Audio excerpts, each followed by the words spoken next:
Gente, então vamos lá. Então, eu dei o nome da minha aula de Anjo Pornográfico e o Paradoxo da Modernização Teatral, o teatro de Nelson Rodrigues. Eu vou explicar o porquê desse título, não sei antes agradecer pela parceria com os meus colegas, enfim, como o Jonathan falou, a gente estava conversando antes das pessoas entrarem, esse grupo existe, já vai fazer 3 anos, então era para ser só um curso na pandemia, e a gente já está aí há 3 anos oferecendo cursos, palestras e tal. Então, agradecer a parceria dos Era para colegas. ser só uma ficada. E olha o que virou, e olha no que deu. E agradecer também a participação das pessoas, né, que participam dos nossos cursos. Tem gente que está com a gente desde o início. Então, obrigada pelo prestígio, pela presença. Quem quiser fazer pergunta, pode ir digitando no chat, que depois o Johnny ou o Sorris, sei lá, vão lendo para mim e a gente vai conversando, tá? Então vamos lá, anjo pornográfico, porque ele se intitulava assim, né? Ele dizia que ele era o anjo pornográfico que olhava pelo buraco da fechadura e tal. Então a biografia que o Rui Castro escreve sobre ele tem esse título, o anjo pornográfico. E o paradoxo da modernização teatral é porque muitos críticos, muitos historiadores do teatro falam que o Nelson Rodrigues é o responsável por inaugurar, é o marco inicial desse teatro moderno no Brasil, e há controvérsias, inclusive eu sou do time que acredita no outro lado, por isso paradoxo, porque isso é uma polêmica que não se resolve, nem precisa se resolver, né? Existem muitas vertentes e perspectivas de análise para esse ponto, e eu vou apresentar algumas delas.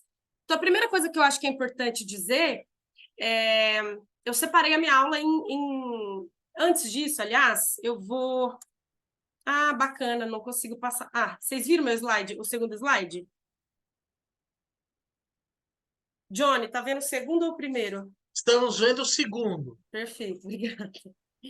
Eu trouxe algumas sugestões de leitura, eu usei esses livros para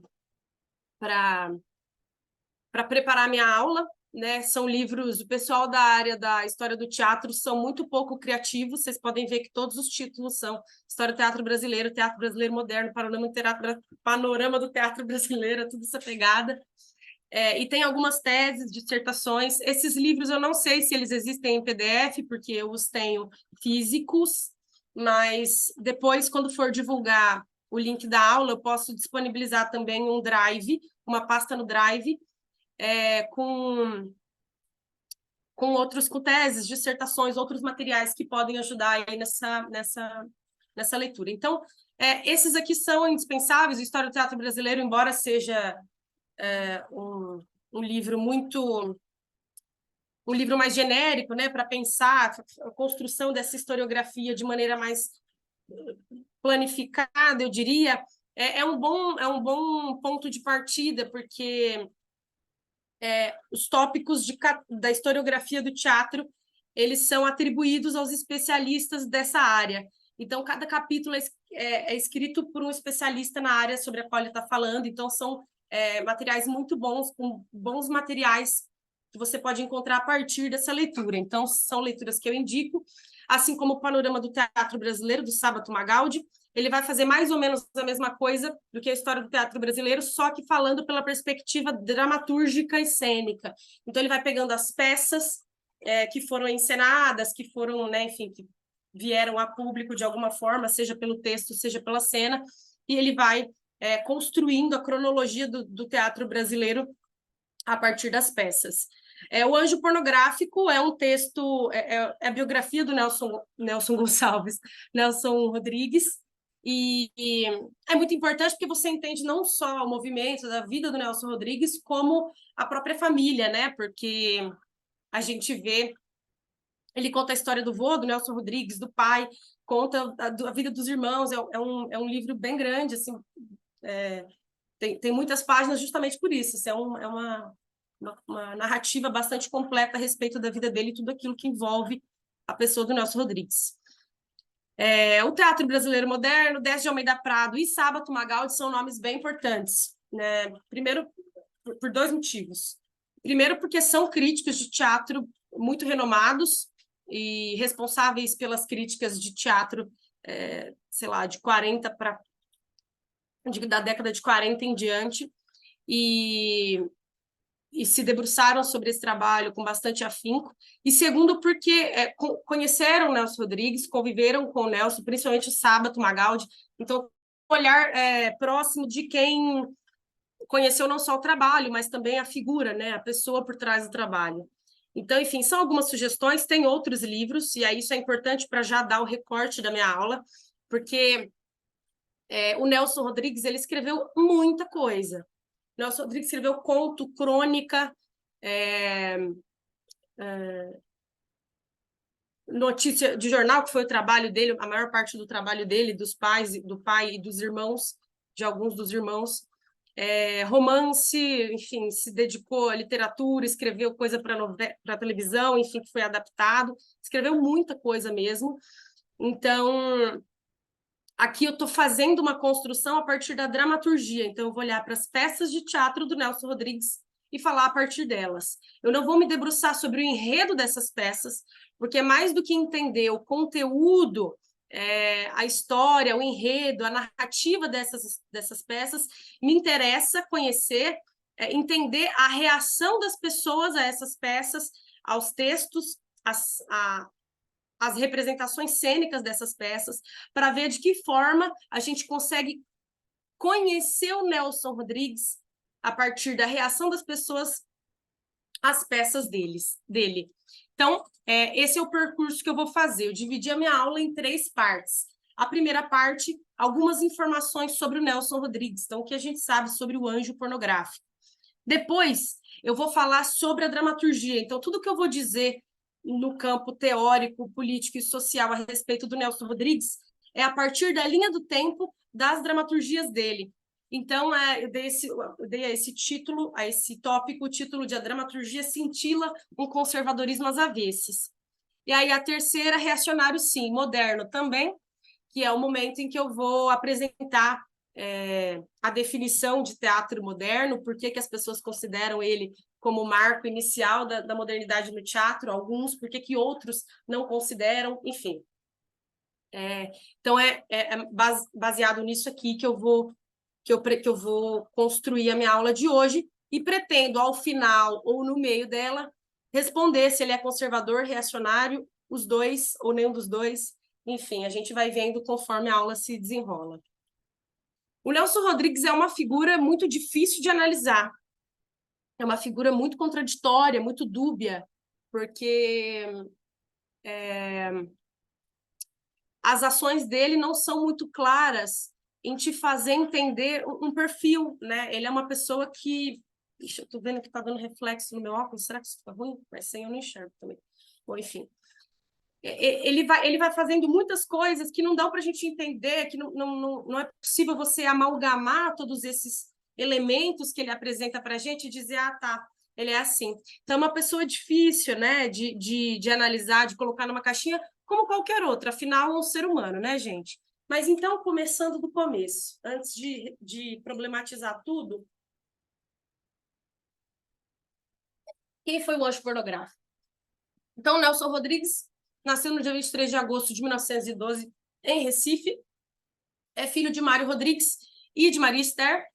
E o pai dele é formado em Direito, mas desde sempre exercia a função de jornalista. Trabalhava como redator em jornais e foi assim a vida inteira. O Nelson teve 13 irmãos, ele era o quinto de 14 filhos. E aí eu vou trazer algumas características, alguns elementos que podem parecer despretensiosos no primeiro momento, talvez sejam, mas eu acho que são elementos importantes para a gente ir constituindo essa figura, a persona do Nelson Rodrigues, que é mais do que um autor ou a pessoa Nelson Rodrigues, ele tem um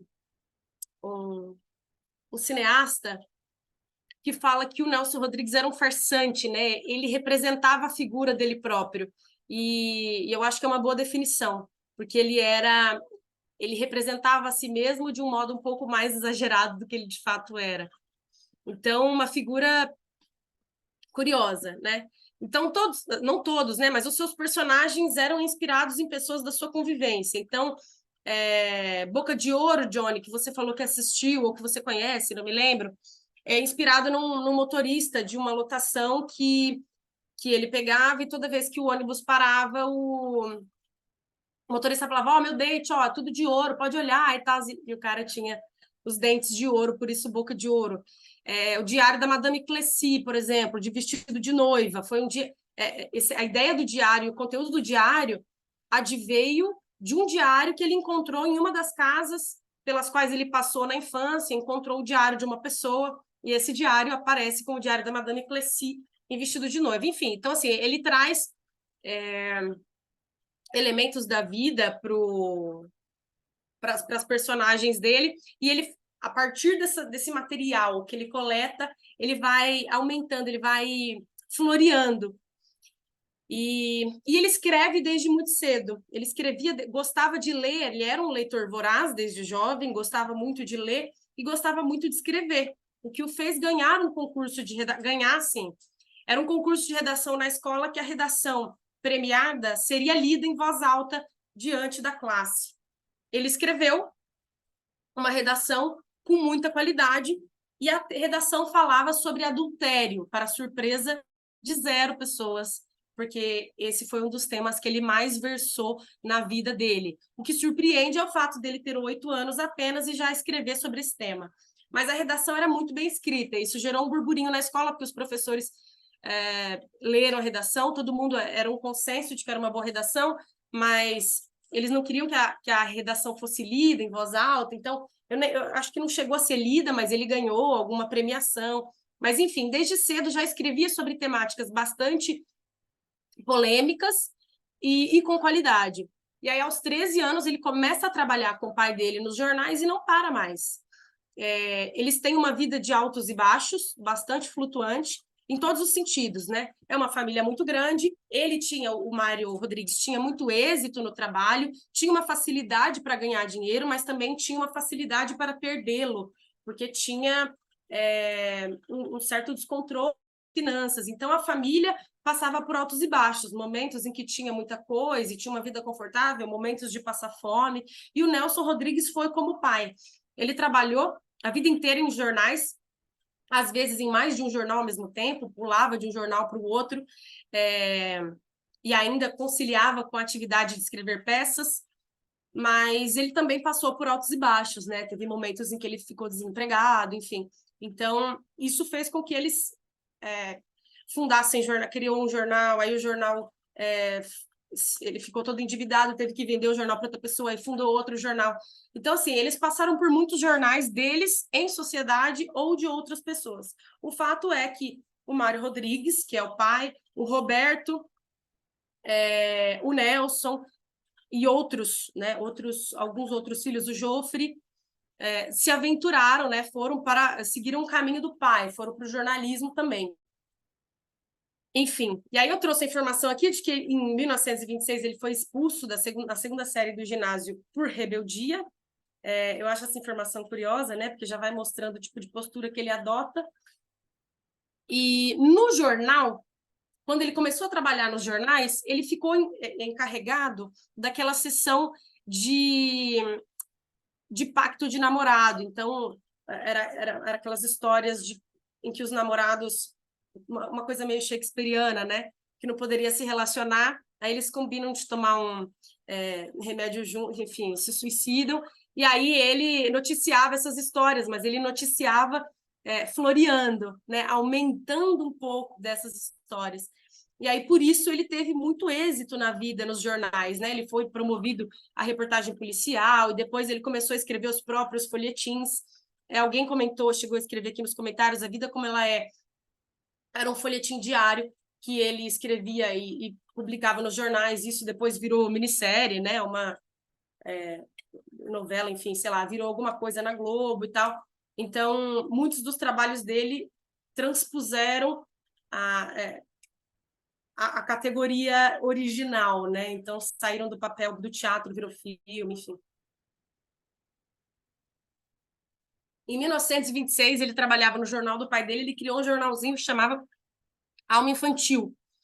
E na primeira edição desse jornal, ele fez uma denúncia a um político de Pernambuco, alguma coisa assim, e aí o pai ficou desesperado e o pai foi chamar atenção, queria impedi-lo de publicar o segundo número a todo custo, e teve dificuldade, porque quando ele foi falar com o filho, o jornal já estava sendo impresso, enfim. Ele, desde cedo, já dava pistas de ser uma pessoa irredutível, né? Uma pessoa de difícil trato nesse sentido. E aí eu coloquei aqui a informação de que ele relacionava-se com garotas de programa desde jovem, e essa informação é importante porque isso ele faz o resto da vida dele, não necessariamente com garotas de programa, mas ele teve muitas namoradas ao longo da vida, mesmo casado, né? Mesmo depois de casado. E não eram casos que eram secretos, mas ele sempre voltava para casa, né? O casamento era a base, o alicerce. Tanto que ele até tentou se separar da esposa, mas no final da vida, quando ele estava acamado, ela volta para casa e cuida dele até a morte, enfim. Agora já é uma curiosidade total. Ele tinha uma pluralidade de linguagens, né? Então, como eu disse, ele se aventurou em diversos gêneros textuais, ele escreveu coisas diferentes. Ai, meu Deus.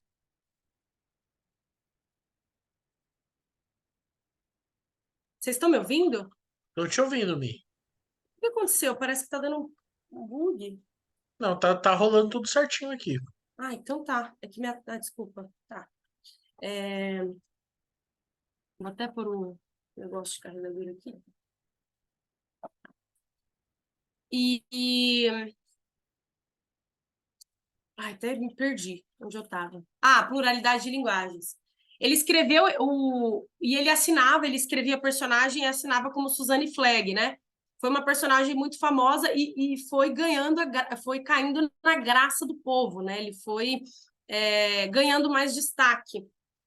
Em 34, ele começa a luta dele contra a tuberculose e nunca é um problema que nunca se resolve. Ele vai tem fases, né? Fases muito ruins, fases muito boas. Ele chega a ficar internado no sanatorinho em Campos do Jordão por meses. É um problema muito sério com a tuberculose, idas e vindas, enfim. E aí ele morre em 1980, 21 de dezembro de 1980, com edema pulmonar. Eu coloquei aqui esse livro, O Reacionário, Memórias e Confissões, foi publicado em 77, que foi um livro escrito por ele. Eu estou fazendo estou trazendo agora uma coisa que eu vou falar lá no final, mas enfim, é só porque já naquela época, conforme ele ia sendo mais conhecido, conforme ele ia ganhando mais espaço, mais notoriedade, ele foi sendo acusado de reacionário pela classe artística, pelas pessoas, né? Principalmente a partir da década de 50, 60, quando esse movimento político artístico mobilizado de esquerda e politizado começa a ganhar espaço na cena artística. Isso acontece ali final da década de 50 e início de 60.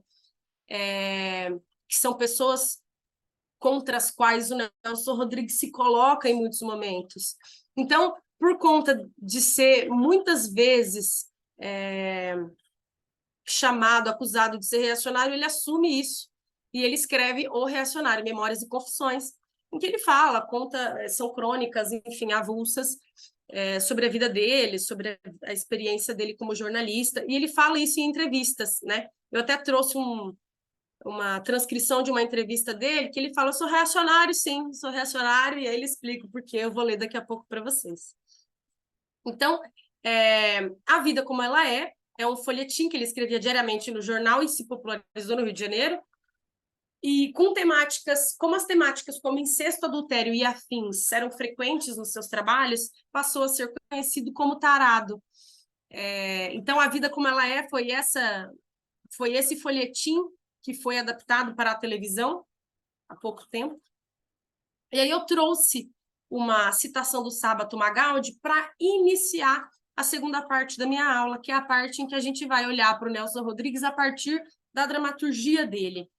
Então, Magaldi diz o seguinte: excessos e exageros, na fronteira do melodramático e do inverossímil, já compareciam nas mais austeras criações rodriguianas, e ele sempre descartou a estética do bom gosto, sinônima, no seu entender, do anêmico, do dissorado, do medíocre.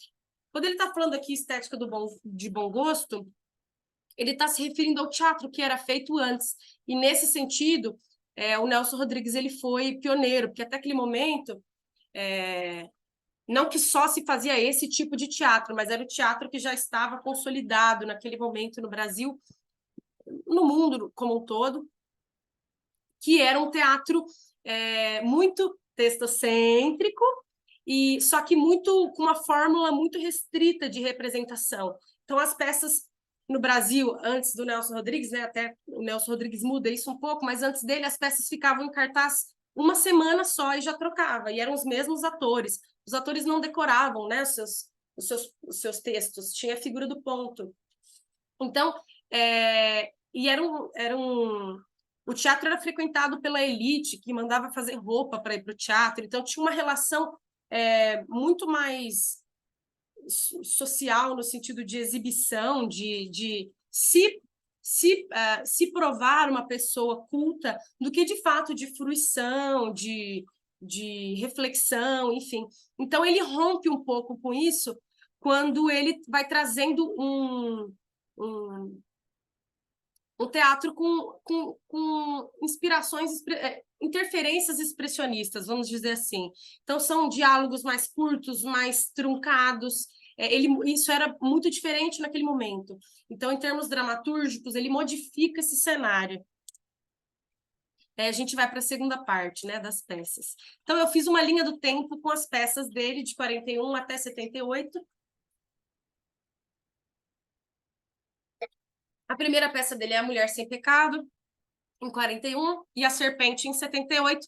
E eu vou falar, como eu disse no início, não do enredo das peças, mas da forma como a sociedade recebeu essas peças, né? Essas estreias, essas representações, para a gente ir costurando uma imagem aí do Nelson Rodrigues e construindo uma imagem do Nelson Rodrigues. Então, A Mulher Sem Pecado, como eu disse, né, foi a primeira peça que ele escreveu, depois de contos, esquetes e notícias de todas as sessões. E aí eu trago, né, a informação das peças, que elas mudavam toda semana. Então, não tinha um trabalho, os atores eram alheios ao trabalho, ao processo de escrita, até mesmo porque eles não encenavam peças escritas por autores brasileiros, eles encenavam peças que já tivessem feito sucesso, um grande sucesso em outros países, autores renomados de outros países, e eles não decoravam esses textos, né? Eles só montavam, assim, se vestiam, colocavam os figurinos e montavam o cenário, e o ponto, que era uma pessoa que ficava num buraco no proscênio do palco, era quem falava, dava o texto para o ator, ele ficava no pé do ator, na parte de baixo, dava o texto, e aí o ator reproduzia para a plateia com uma projeção que garantiria que todos escutassem. Então, era um trabalho pobre no sentido criativo, né? Em muitos sentidos, mas no sentido criativo. E isso começa a mudar depois do Nelson Rodrigues. E aí, A Mulher Sem Pecado, ninguém quis encenar pelo seu teor polêmico, é a primeira peça que ele escreve, e todas as peças são atravessadas pelas mesmas temáticas, quais sejam traição, adultério, incesto, preconceito, enfim. Então, todos esses temas que eram tabus naquele momento são sobre os quais ele chafurda para construir as próprias dramaturgias. Então, o Mário Filho, que é o irmão dele mais velho, intervém e consegue a encenação pela Comédia Brasileira, que é uma companhia subsidiada pelo Serviço Nacional de Teatro. E aí eu trago uma citação do Décio de Almeida Prado, em que ele diz: as personagens de Nelson Rodrigues, enrodilhadas sobre si mesmas, parecem aquecer-se ao calor que lhes causa o reconhecimento de que a existência humana não é essa coisa digna, sonhada pela hipocrisia dos moralistas. É uma sucessão de pequenas misérias físicas e morais com uma única válvula de escape, a possibilidade de nos deleitarmos com o espetáculo da nossa própria indignidade. Então, quando o Nelson Rodrigues põe esse tipo de assunto no palco, né, escancara, ele joga na cara, ele cutuca a ferida de todo mundo, e é por isso que as peças dele são tão polêmicas, são recebidas com uma pluralidade de olhares. Tem pessoas que achavam no genial, e outras, na mesma proporção, achavam um tarado, enfim, como ele foi acusado muitas vezes. A segunda, Vestido de Noiva, é a peça mais marcante da dramaturgia dele, porque foi a peça que apresentou o Nelson Rodrigues para o mundo. Ele passa a ser conhecido a partir de Vestido de Noiva. Então, muitos críticos gostaram, mas ele foi duramente criticado também pela simultaneidade de planos que muitos críticos julgavam inexequível. Então, eu não sei se as pessoas conhecem, também não vou falar sobre, mas em Vestido de Noiva, ele propõe ter 3 espaços de representação, são 3 planos. É o plano da alucinação, o plano da memória e o plano da realidade. Esses 3 planos, eles coexistem e eles vão mudando. São 3 vozes diferentes e em cada um desses planos é uma voz. Então, os críticos, antes, quando eles leram o texto, porque ele fazia isso, ele escrevia as dramaturgias, as peças, e enviava para pessoas que ele conhecia, críticos de teatro, jornalistas, para ter um retorno. E aí, antes da peça ser encenada, os críticos julgaram nesse sentido, como que isso vai ser posto em cena? Isso não é possível de ser feito.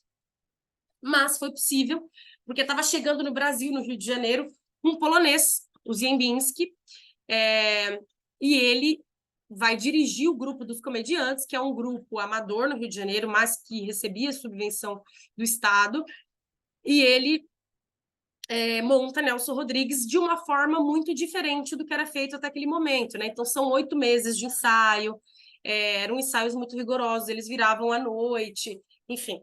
E aí, a peça estreou, foi um sucesso, em todos os sentidos, né? Fez muito sucesso, ficou meses em cartaz, diferente das outras peças da época, e também foi muito criticado, e por isso que ele foi ganhando nome, né? O Décio de Almeida Prado, ele usa uma expressão que eu acho providencial para ele está falando dessa peça, mas na verdade isso cabe para o Nelson Rodrigues enquanto dramaturgista, que é o fato de ele ser provido de uma vulgaridade não acidental. Eu acho isso genial, porque, na verdade, de fato, né, os textos têm uma linguagem vulgar, os textos tocam em assuntos que são vulgares, mas não uma vulgaridade não sabida, né? Ele tem consciência disso, ele faz isso de propósito, então ele escolhe a vulgaridade como um método de abordagem mesmo. Então não é porque ele é ruim, ele fez um texto vulgar porque ele é ruim, ele fez um texto vulgar porque esse é o método por meio do qual ele quer colocar o dedo na ferida das pessoas da sociedade daquele tempo. E aí o Sábato Magaldi vai dizer que ele faz uma renovação no campo da dramaturgia, encenação e cenografia. Eu quero que vocês guardem essa informação, porque a gente vai falar um pouquinho sobre ela na terceira parte da aula. Há controvérsias. Aí trouxe outra citação aqui, que é de uma crítica que foi publicada em 58 pelo Décio de Almeida Prado. Ele tinha visto a estreia de Vestido de Noiva no Rio de Janeiro, em 43, e ele viu depois ela ser montada em São Paulo. Quando ele escreve essa peça, ele está fazendo uma comparação com as 2 encenações. E ele escreve essa crítica, acho que eu falei peça, né? Enfim.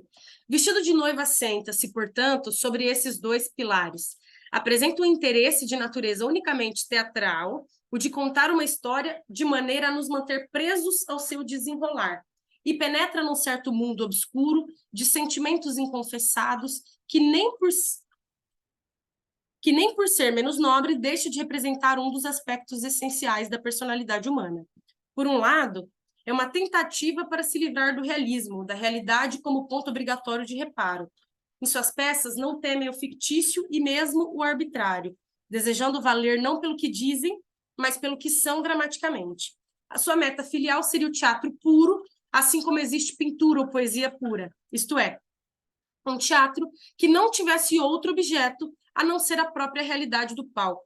E aí que já começa o nosso radar já começa a acender aí, né? Porque é muito curioso a gente pensar num teatro puro, né? Então você está imaginando um teatro que é isolado de todos os outros campos da sociedade. E ele está fazendo isso no momento um pouco anterior, alguns anos antes da ditadura, e nesse momento da década de 50, as coisas começam a mudar na cena artística. Então, é um interesse bastante delicado, né? Isso é bastante sintomático do Nelson Rodrigues enquanto pessoa, figura pública, né? Da posição que ele assume diante da sociedade.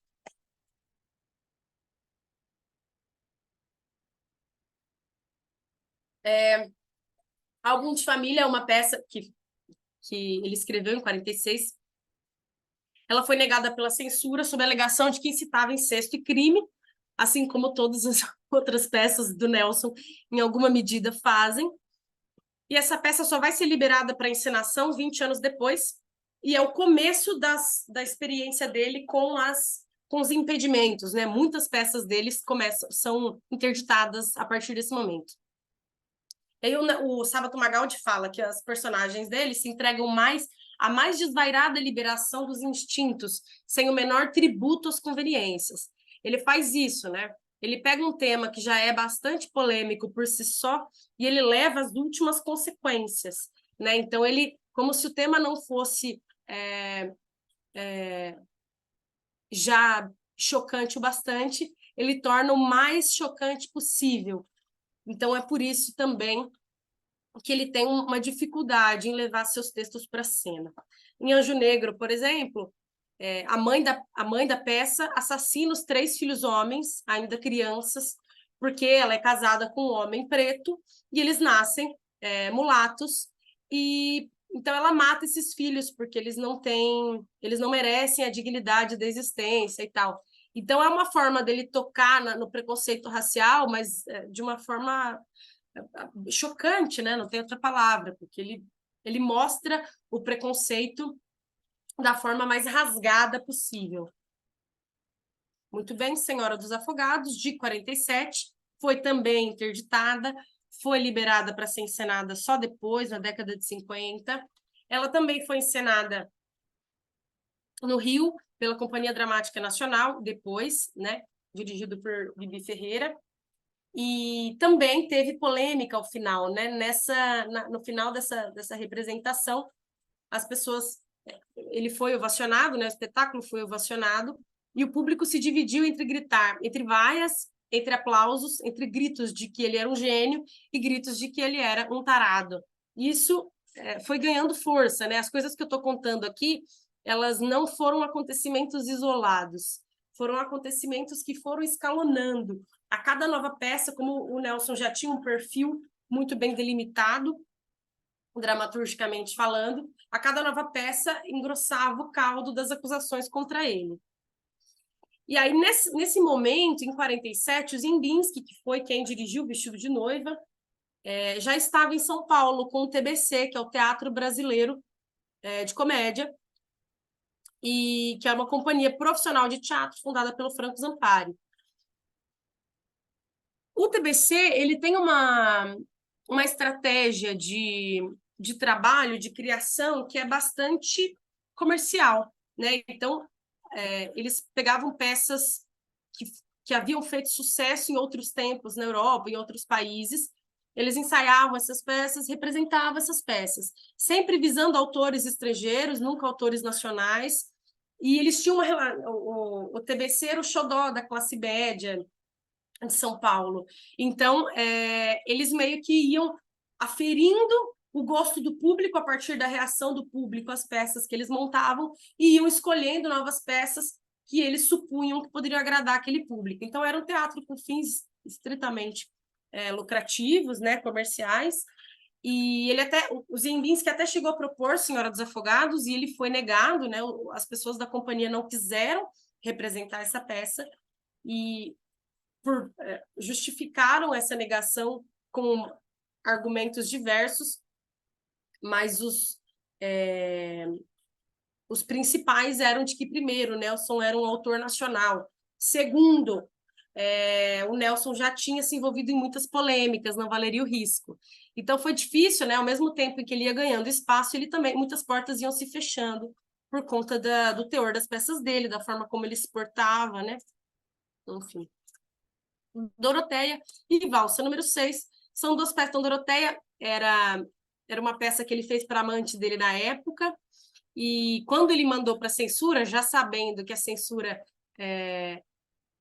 tinha mais propensão a interditar as peças que eram de autoria dele, ele mandou com o nome de outra pessoa, se eu não me engano, do esposo da amante dele da época, e a peça foi liberada. E aí, depois que divulgaram a estreia, a encenação do espetáculo com o nome dele, aí já não daria para a censura voltar atrás, para não ficar evidente a perseguição. Então, essa peça também não durou muito tempo, porque ela também foi muito polêmica, por assuntos diversos. O público não reagiu bem, foi a que ficou menos tempo em cartaz. E a Valsa número 6 foi uma peça que foi liberada porque, primeiro, nesse momento, em 51, o Nelson já estava meio desacreditado pelos censores e porque ele estava passando por um momento difícil da vida, né, de financeiro e tal. Então, ele fez essa peça que era um monólogo só para a irmã dele, porque ela estava pedindo uma peça, ele faz, mas é uma peça que tem tudo muito simples, né? É uma atriz só, não tem grandes investimentos, então foi uma peça que meio que passou despercebida. Com a falecida, a polêmica ela está em outro campo. O Nelson faz uma coisa que não havia sido feito até então, que é trazer para o assunto do teatro coisas da vida da vida mundana, né? Coisas simples, né? Então, por exemplo, o futebol. Então, trazer para o teatro municipal dentro de uma peça o tema do futebol era algo muito simplório para aquele tempo. Então, durante a encenação, pessoas gritaram que isso era inadmissível e tal. Enfim, só para vocês terem uma ideia. Então, era uma peça que ele entendeu como funcionava. A partir dali, ele começa a fazer tragédia, o que ele chama de tragédias cariocas. Essa é outra coisa do Nelson, né? Ele cria peças, ele escrevia peças e colocava rótulos sobre... essa peça é uma tragédia, essa peça é uma farsa. E nem sempre equivalia ao gênero ao qual ele atribuía, mas ele fazia isso, e aqui ele entendeu mais ou menos como o mecanismo. Então, a partir daqui, né, a partir da falecida, ele vai investindo em peças mais ou menos nessa estrutura, e ele seria o reencontro dele com o teatro comercial, né? Ele volta a fazer bastante sucesso, e nesse momento, né, já depois de 12 anos da primeira apresentação, o público, a sociedade já conhece o Nelson Rodrigues, já sabe como ele funciona, já entende o jeito dele, esse jeito polêmico, então as coisas começam a caminhar com um pouco menos de dificuldade. Mas aí eu trago uma citação do Décio de Almeida Prado, que eu acho que ela é imprescindível para a gente discutir um pouco sobre isso. O que o Nelson Rodrigues faz? Ele traz temas que são tabus, como eu disse, né? Incesto, traição, e leva às últimas consequências. Ele faz isso da forma mais escrachada, horrorosa possível. E aí o Décio de Almeida Prado faz uma análise interessante desse movimento dele, que eu vou ler agora. A peça deseja chocar-nos pela sua audácia, mas causa-nos antes disso a impressão de ingenuidade, a ingenuidade de quem acaba de saber como as crianças nascem e corre a proclamar aos quatro ventos a sua indignada descoberta, como um desafio à hipocrisia. Haverá em Nelson Rodrigues, cuidadosamente oculto, um fundo de puritanismo ferido, um desconsolo adolescente perante a crueza da realidade que necessita desabafar dizendo em voz alta o que os outros não dizem?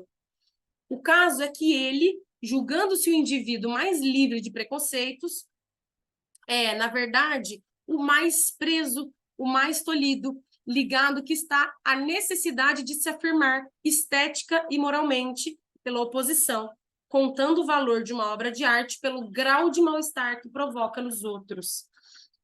Eu acho que isso é bastante discursivo, porque essa postura, sei lá, vamos dizer, não é isso, tá? Mas essa perspectiva meio progressista no campo do teatro não não sintoniza, não converge para a posição dele enquanto figura pública política. Ele era uma pessoa, ele era um conservador, né? Ele apoiou a ditadura, por exemplo, e tal. E, enfim, negou muitos crimes da ditadura, vou falar um pouco disso adiante. Então ele era, mas no teatro ele queria escancarar a hipocrisia da burguesia, mas isso, como ele não tinha uma prática na vida política privada que reforçasse esse interesse teatral dele, isso isoladamente ficava parecendo só assim, querer gerar muito mal-estar, essa coisa, né? Um, um desconsolo adolescente perante a crueza da realidade. Eu acho essa definição maravilhosa, porque é isso, né? Aquela pessoa que quer chocar, né? Chocar a troco de nada, porque ele não tem a contrapartida, né? Na vida, ele não age dessa forma, pelo contrário, ele é o conservador.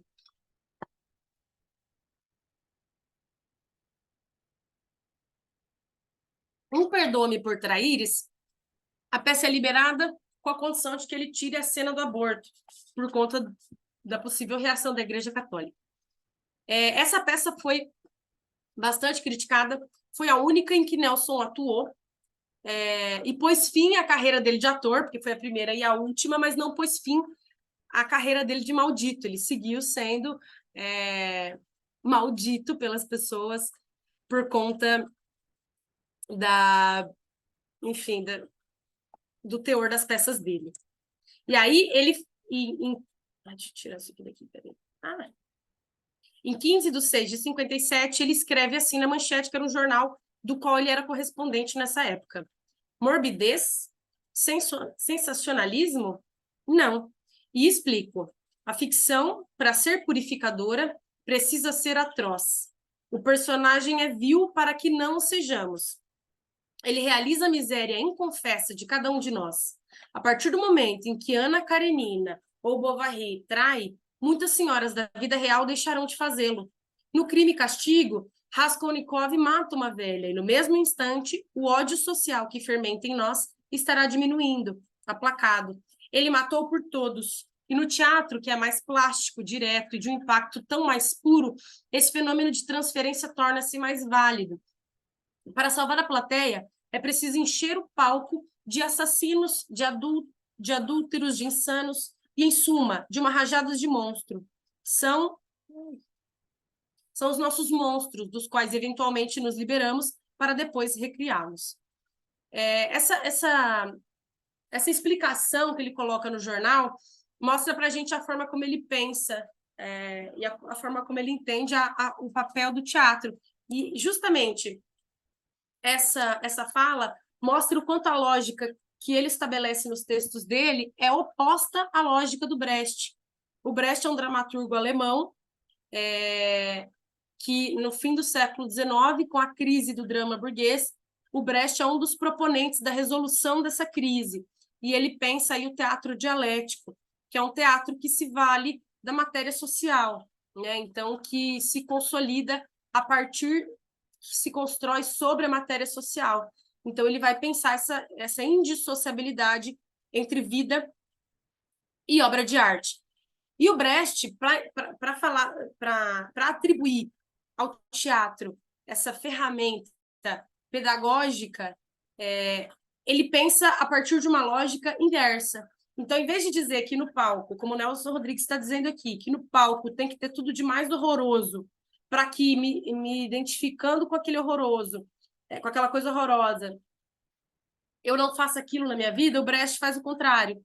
Ele diz que a cena tem que ser conduzida de uma forma que o público quase chega a catarse. Ele está se identificando com aquele personagem, ele está se identificando com aquele momento. Quando ele vai ter o momento catártico, né, o momento daquele choro copioso, em que ele se identifica com a personagem, que ele, enfim, está completamente entregue à narrativa daquele personagem, aquele ator distancia, ele quebra essa representação dramática. Por quê? A quebra é o momento em que o público consegue canalizar a consciência crítica, canalizar aquela emoção para a reflexão crítica. Então, o Nelson ele vai no caminho contrário, né?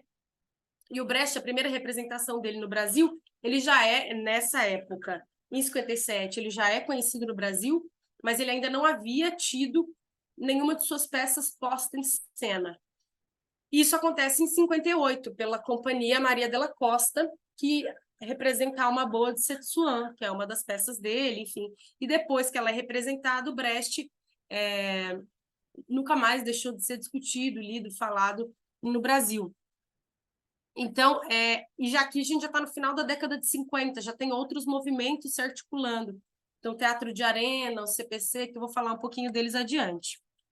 Depois, em Viúva, porém honesta, e Os Sete Gatinhos, o Pascoal Carlos Magno, eu vou ler aqui, tá? Ele disse que era uma pena que Nelson, importante como era, desperdiçasse o seu talento com imundície. Décio de Almeida Prado, crítico de teatro, gostaria que ele não fugisse tanto à norma. E aí, o Rui Castro, né, que foi o biógrafo do Nelson, diz que Nelson não gostava das interpretações sociologizantes ou economicistas de suas peças. Nelson dizia, para mim, seja de que classe for, seja esquimó ou mandarim, o homem continua sendo o mesmo homem, ele diria anos depois. Isso mostra bastante esse esvaziamento da fórmula, da questão social colocada em cena, nesse caso, não colocada em cena. Então, ele olha os indivíduos, as pessoas, como indivíduos providos da capacidade de pensar por elas próprias, de tomar as próprias decisões, sem nenhum tipo de influência, sem nenhum tipo de interferência. Então, da mesma forma em que ele tenta ser progressista, não que isso seja assumido, tá, gente? Eu estou colocando nesses termos numa tentativa de didatizar esse raciocínio, mas não é isso. Mas da mesma forma que ele se apresenta como progressista por conta das temáticas que ele aborda, ele faz o movimento contrário quando ele tá fazendo isso, quando ele transpõe isso para a forma, né? Ele não muda nada, ele não propõe nada de novo para a vida, ele não estabelece nenhum tipo de relação, as críticas que ele faz não mudam nada na estrutura, ele só escandaliza, ele não ensina, ele não critica, ele não reflete.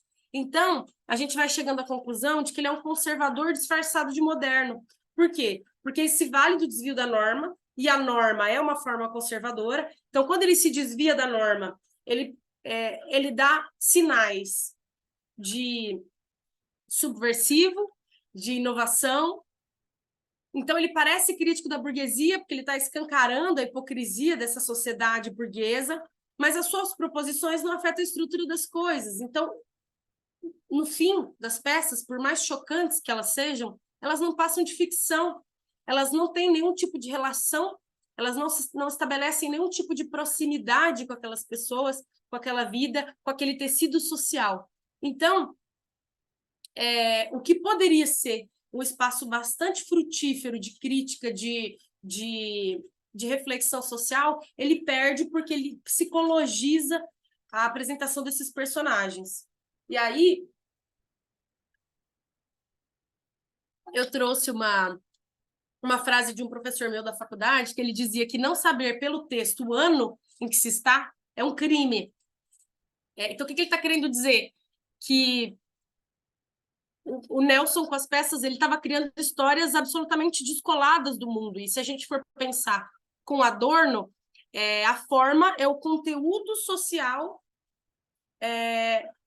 cristalizado, né, materializado. Isso não existe aqui. Ele cria, ele coloca numa forma um conteúdo que não se vale da matéria social, não que ele precisasse, tá? Mas como a gente está pensando no teatro moderno e ele tem essa característica, vem com essa característica com muita força, eu estou tentando colocar aqui o contraponto do porquê a gente não olha para ele como tão moderno assim. Então, por exemplo, e quando eu falo que não saber pelo texto o ano em que se está é um crime, não estou me referindo a um teatro necessariamente panfletário, um teatro que se pretende agitador, né, de propaganda, como vai existir depois o agitprop, depois não antes. Um exemplo claro. O Brecht, por exemplo, ele escreveu uma peça que se chama A Irresistível Ascensão de Arturo Ui. E aí, conforme você vai lendo a peça, você entende que o Arthur Ui é o Hitler. E aí, por isso que ele brinca no título que é a resistível ascensão, porque era algo que dava para conter, era resistível, dava para conter. Então, não era irresistível. Então, é um título irônico, porque mostra... Então, assim, é de uma forma sutil, não é um teatro panfletário, mas o Nelson Rodrigues não faz isso, né? Você pode ler a peça ontem como hoje, ela não tem nenhum tipo de ligação com a camada social, com nenhuma camada social. Isso faz dela uma peça atemporal, né? E se ela é atemporal, ela é histórica, ela tá acima da história, ela não tem nenhum tipo de conexão com a matéria social. E aí, em 59 e 60, começa a surgir os movimentos sociais, os grupos de teatro no Rio e em São Paulo já estão mais articulados, existe um movimento de grupos teatrais de esquerda bem forte, e o Nelson ele compra uma briga com o Vianinha, que é o Oduvaldo Viana Filho, foi um autor que eu já falei aqui, né? A minha orientadora do mestrado já deu uma palestra sobre o Vianinha no PA, e ele dizia que o Vianinha não gostava dele porque ele não fazia propaganda política, não engolia a arte sectária.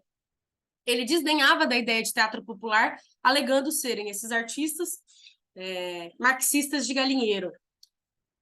E aí, quando o Beijo no Asfalto é encenada, estreia, né?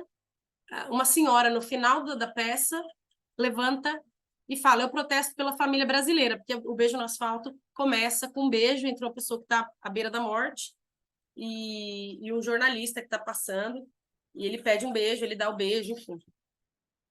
Nem tá falando, a relação homossexual nem se consolida, é um beijo, né?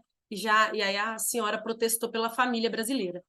E aí isso fez com que ele saísse do jornal em que ele estava, porque ele fazia referências negativas ao jornal nessa peça, então ele pediu demissão, e ele dizia que a esquerda agora tinha seus próprios autores, que eram Vianinha, Guarnieri, Boal, essa galera que estava surgindo aí do movimento estudantil.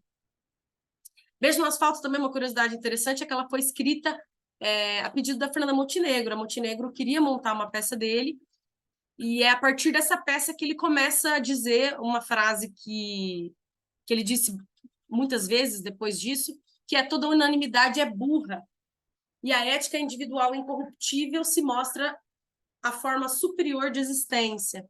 Então, ele vai dando a ver o tipo de postura que ele assume na vida privada, né? Que é uma postura conservadora, talvez reacionária, enfim. Isso a gente pode conversar depois. Bonitinha, mais ordinária e toda nudez será castigada. O movimento começa a ficar dividido, porque agora está vindo para a cena. O Nelson Rodrigues ele começa a dividir espaço com outros artistas, né, que foram ganhando espaço nessa cena, e na cena teatral, sobretudo. E aí o Rui Castro fala que o Nelson ficou magoado com o repentino endeusamento de Oswald de Andrade como inventor do teatro brasileiro moderno, como se lhe estivessem dando um piparote para o lado, entronizando no seu lugar o modernista morto em 64. O Rei da Vela é a peça do Oswald, né? Realmente era anterior a Vestido de Noiva. Fora publicado em 37, mas ninguém tomara conhecimento. Montado agora pela primeira vez, 30 anos depois de escrito, vinha arrombar uma porta aberta. Então, o Nelson, como todo artista biscoiteiro, né, gente? Tem um ego, não só artista, mas principalmente artista. Tem o ego do tamanho do mundo, ele precisa do biscoito, tem que acariciar, tem que massagear o ego. Enfim, então ele fica magoado porque o Oswald de Andrade começa a ser visto como uma figura representante do modernismo, né? Do teatro moderno, enfim. E nesse momento ele já estava se indispondo com alguns artistas da cena teatral, mas ainda assim ele era muito querido por muitos deles. Ele tinha verdadeira amizade com o próprio Boal, Abdias do Nascimento, o Carlos Heitor Coni, o Sábato Magaldi, né, que é o autor do livro do Panorama do Teatro Brasileiro, Teatro Moderno. E aí, quando os artistas começaram a ser presos e censurados durante a ditadura, ele ele questionava os militares, embora ele defendesse a ditadura, ele questionava os militares. Quando o Boal foi preso, ele foi lá questionar. Ai, que susto, uma buzina. Muitos amigos dele foram presos, ele tinha amigos, ele era um anticomunista, ele dizia isso, mas ele tinha amigos de esquerda, amigos comunistas, que foram presos nessa época, e ele ia lá e dizia, eu me responsabilizo, eu posso assinar um termo que eu me responsabilizo por essas pessoas. Então ele tinha umas atitudes curiosas, assim, porque ele nunca rompeu com muitas pessoas, mas não pelo posicionamento político. O próprio filho dele, o Nelsinho, foi guerrilheiro do MR8, foi preso, e aliás, foi por causa dele que o Nelson começou, que ele perdeu o brilho nos olhos quando ele estava pensando para defender a ditadura militar. Porque quando o filho dele é solto, o filho dele é preso, quando ele encontra o filho depois de ser solto, ele pergunta, você foi torturado? Aí o Nelsinho responde, ele usa uma palavra específica, barbaramente. E aí o Nelsinho fala que dava para ver nos olhos dele, assim, a cara dele, toda a idealização dele ruiu naquele momento, né? Porque ele defendia o regime militar e, mais do que isso, ele negava os crimes que diziam serem feitos durante a ditadura, como a tortura, por exemplo. Então, ele não mudou de lado, ele não deu o braço a torcer, mas ele mudou a ênfase do discurso e ele passou a ser muito menos efusivo nesse momento, teve que doer na pele, né? Não a dele, a do filho, mas de alguém que ele gostava. E aí, por fim, anti-Nelson Rodrigues e a Serpente. Uai, calma aí, gente. Aqui. Aí tem outra, né? Então, assim, os movimentos começam a surgir com bastante força, os movimentos artísticos. Então, tem o grupo do Arena, do CPC, que é um grupo de teatro politizado, e, ao mesmo tempo, tem o Zé Celso, que também faz um teatro mais politizado, mas por outra abordagem, né? A partir de outra forma. E aí, na biografia do Nelson Rodrigues, tem um trecho em que ele diz o seguinte: o novo inimigo era o teatro de agressão, inaugurado pela montagem de O Rei da Vela, de Oswald de Andrade, por José Celso Martinez Correia. O sucesso de estima de público de O Rei da Vela, em 67, estomagou Nelson. Todos pareciam acreditar que aquilo vinha superá-lo. Pela primeira vez no Brasil, um espetáculo era posto nas nuvens pelo mesmo motivo que os deles sempre tinham sido condenados, por pretender-se extraordinariamente agressivo. Só que eu discordo disso, porque não é que o conteúdo de Rei da Vela não é agressivo da forma como são os textos de Nelson Rodrigues. É que o Zé Celso ele tem uma abordagem teatral que é ritualística. Então, não tem como você assistir um teatro do Zé Celso sem ser envolvido nesse teatro. Literalmente, as pessoas entram, ele transforma o teatro em um verdadeiro ritual. As pessoas bebem, as pessoas ficam, né, lá envolvidas no momento da encenação. Então, isso ele está chamando aqui de teatro de agressão, mas não é agressão pela forma como o Nelson Rodrigues fazia, né? Que agredia a moral burguesa.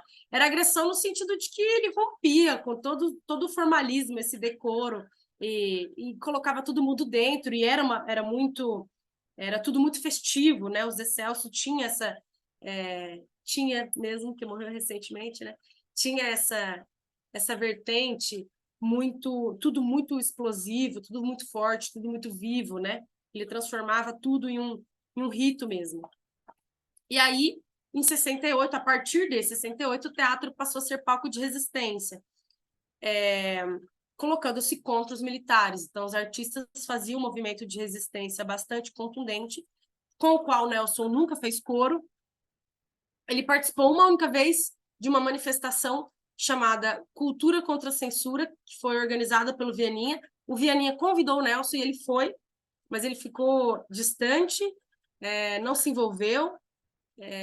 Enfim, então, mesmo quando ele participou, ele também foi muito econômico na participação. E foi a única vez também. E aí, entramos na terceira parte, em que eu vou falar reacionário sim, moderno também.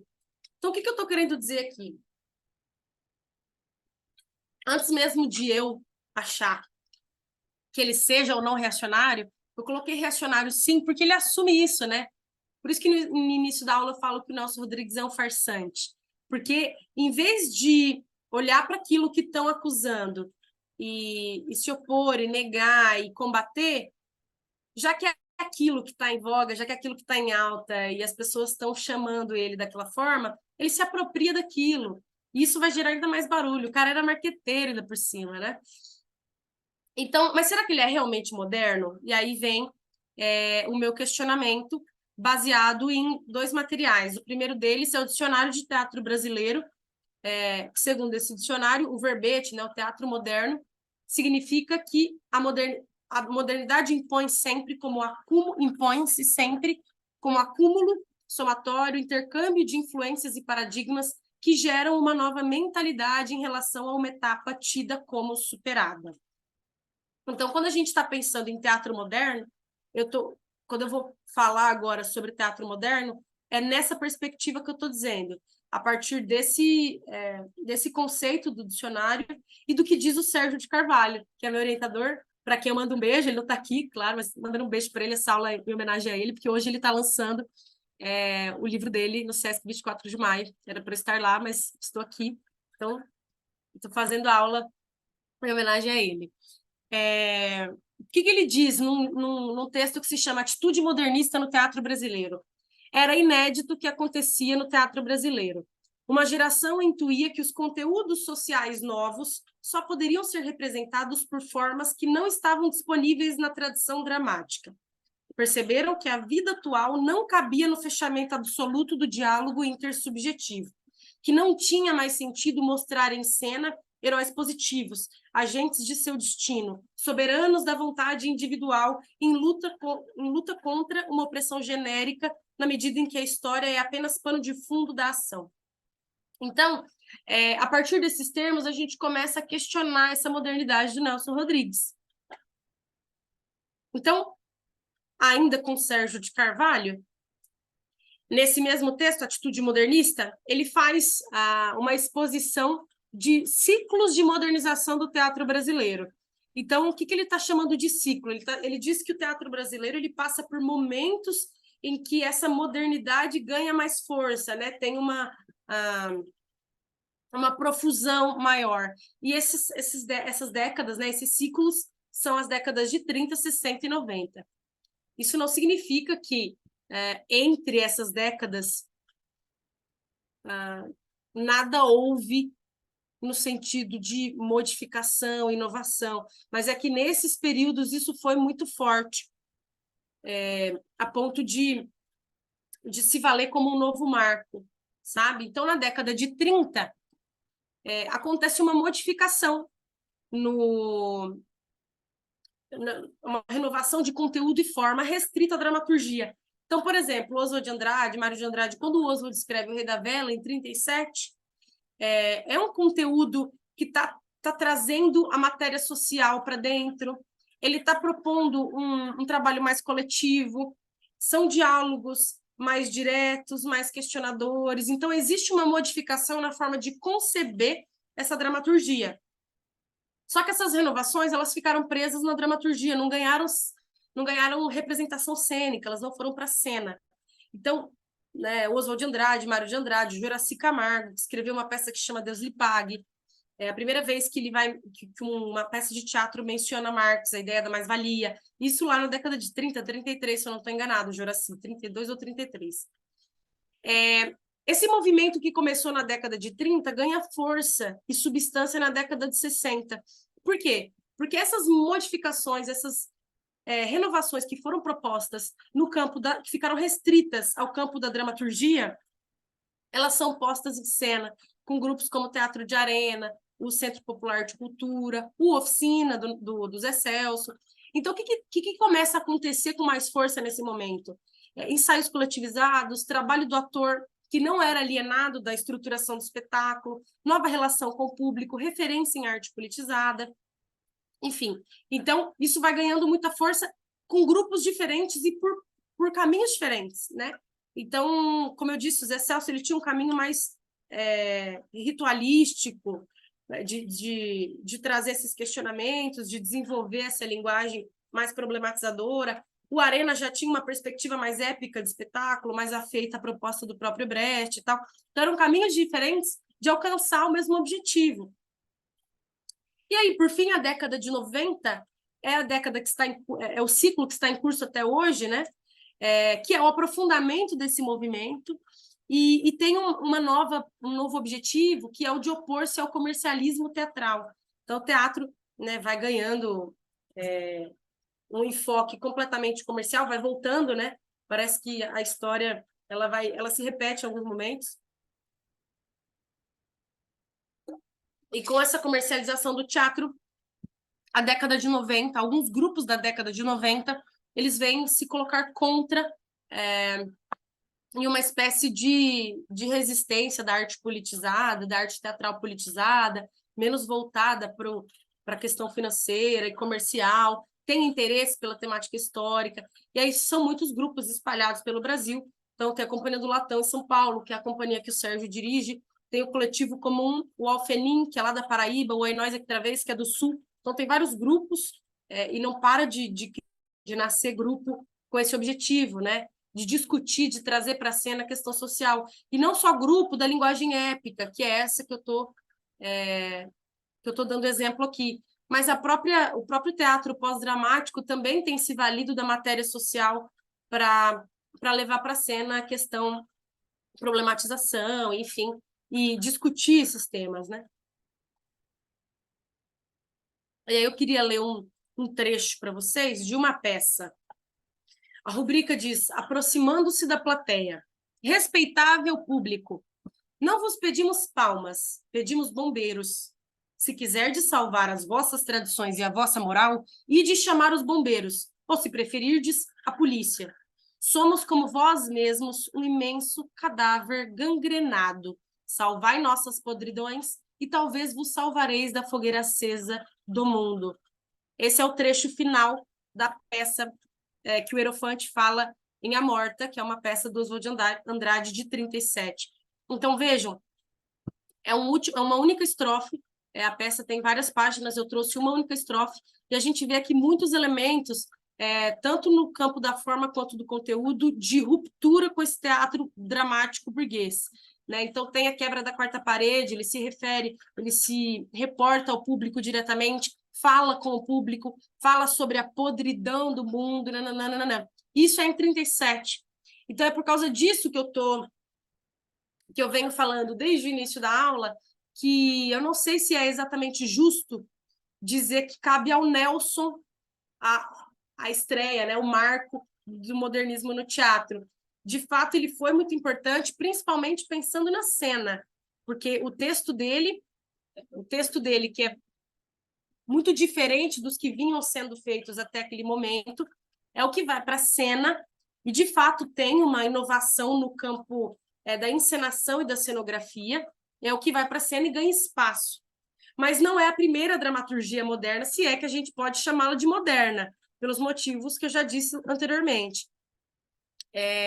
Então, eu sou do time que questiona um pouco essa posição, mas é claro, o fato de se ele inaugura esse movimento ou não, não deixa de ser uma figura extremamente importante, embora seja absolutamente difícil de ler e de entender, dadas as contradições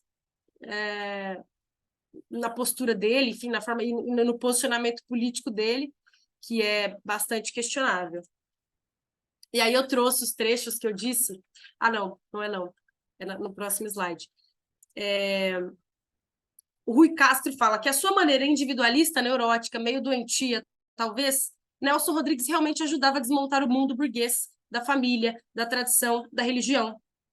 Então, de fato, quando ele se propõe a tratar desses temas polêmicos e que assolam essas famílias de comercial de margarina, ele está começando a enfiar o dedo na ferida, mas ele não finaliza, né? Ele escancara, ele joga a merda no ventilador e não finaliza isso. Então, a crítica da esquerda ao Nelson Rodrigues naquela época era que ele ficava em cima do muro, ele não se posicionava. E aí ele próprio dizia, me interessa a pessoa em particular, a história que vá para o diabo que a carregue e Marx que vá tomar banho. Então, ele não tinha o interesse, né? Então, de fato, ele tinha uma postura ele tinha uma ideia inovadora no sentido do tema abordado, mas ele não levava adiante, né? Ele não finalizava essa modificação. E aí, o Tristão de Ataíde, quando vai escrever sobre o vestido de noiva na Folha de São Paulo, diz que esse pernambucano de origem, carioca de adoção, entrava de peito na ribalta para transformá-la radicalmente pelo sopro de uma personalidade absolutamente singular, que refugou todo o elitismo verbal e psicológico modernista para entrar em cheio na massa das paixões mais populares. Então, é uma perspectiva, né, sobre a visão rodriguiana. E aí, agora sim, por fim, em uma das entrevistas que ele dá, na década de 70, no final de 70, ele diz: eu sou reacionário e explico por quê. Se eu não me engano, é uma entrevista ao Otto Lara Rezende, se eu não estou enganada. Eu sou reacionário e explico por que sou reacionário. Porque eu sou pela liberdade. Como eu já disse, eu acho a liberdade mais importante que o pão. E sou reacionário porque o não reacionário é o comunista, por exemplo. E o comunismo não tem liberdade de imprensa, não tem liberdade de greve. E me admira que um socialista totalitário tenha o descaro monumental de falar em liberdade.